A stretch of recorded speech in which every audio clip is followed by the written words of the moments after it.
Hey, this is Jason DeLong with Heartland Homes KC. Just wanted to kind of go live today.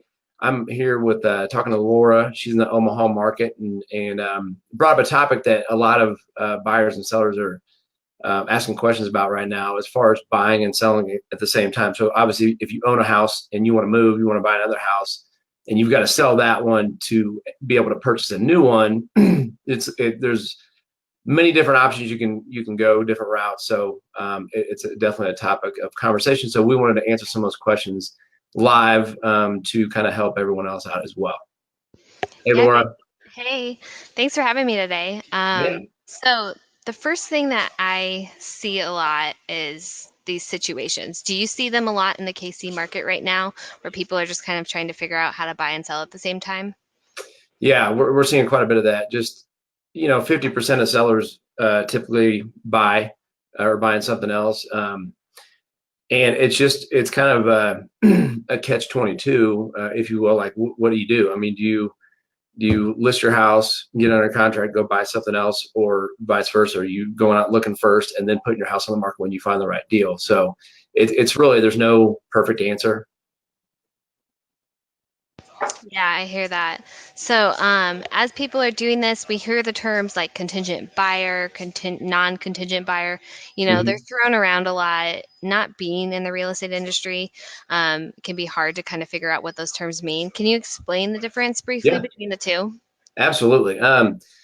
So yeah, a contingent buyer is just someone that they need to sell another property in order to buy. Now, there is some sellers that might be in a position on their house equity wise where the lender will let them buy something else and before they sell. But most likely, you're going to be a contingent on selling your property before you buy. So that's a contingent seller or a contingent buyer. A non-contingent is just one. Maybe you're renting an apartment, you don't own something, and you're out looking for a house. So you'd be a non-contingent buyer, which in the seller's eyes, that's a little bit better. Easier to negotiate terms if you're non-contingent. Great. So what are some of the pros and cons of like buying a home before actually selling your existing one? So buying first, if you're not contingent or you're in a position where you can buy something first before you sell your other house, you're going to be able to get probably better terms, or just in a multiple offer situation, a seller is more apt to look at your offer along with the other ones, or maybe put it above, the other one somehow, which is just really tough, if you're contingent. So the pros are it's easier to buy and kind of have better luck or flexibility on the purchase side. Uh, the cons is, you've got your other house to sell. So, even if you don't have a payment on it, you still got taxes and insurance you got to pay. So you do have overhead. You got utilities. You'll have utilities on both houses, and just other costs involved. So the quicker you can make that transition and get rid of that other house, or, maybe you're going to rent it, so if you can get it rented pretty quick, that's another solution to that as well. So there's many different avenues you can look at, which we lay those out, for people, and just pick the best one that suits your situation. Sounds good. So at the same time, what are some of the pros and cons of like selling your home before buying a new one? Does it kind of rush you in the process, do you think?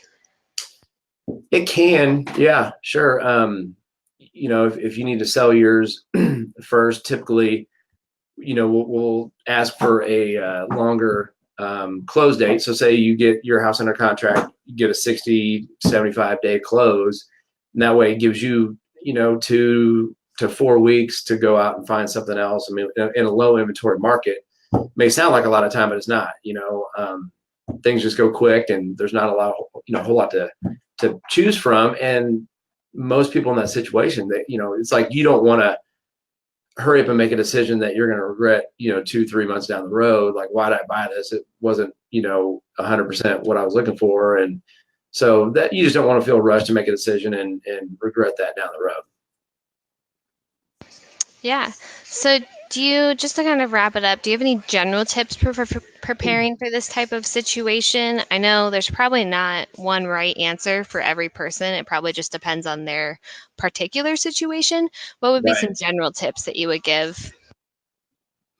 Yeah. So just really kind of looking at all your options. I mean, and some people are just the way they're wired, or some people stress about the details a little bit more. And I say, hey, you got to look at that, take that in consideration. Cause I mean, it's a stressful process selling and buying anyway. And if you're trying to do both at the same time, you got to make sure, like pets, kids. I mean, there's a lot of things that come into play, and you got to think about your whole entire situation and see what's best. I mean, that's why we've created other programs too, where we can kind of just step in and purchase the house. In that way, they're non-contingent and can kind of buy at their leisure. Different things where it might fit someone else's situation rather than having to stress through everything. So yeah, I mean, there's no perfect answer. You just kind of look at everything, run the numbers, and see what works. Yeah, that sounds good. So if people do want to talk to you, get your advice on what they should do in this situation, anything like that, what are the best way to get a hold of you? Well, we're pretty easy to find. Either stop by the office, give us a call, shoot us an email, look us up on Facebook. Either way, we'd love to have a conversation. And I mean, this is kind of my passion, so I love talking through these situations and finding the solution. Sounds good. Thanks so much for joining me today, Jason. All right, Laura, have a good Bye day. bye. Bye.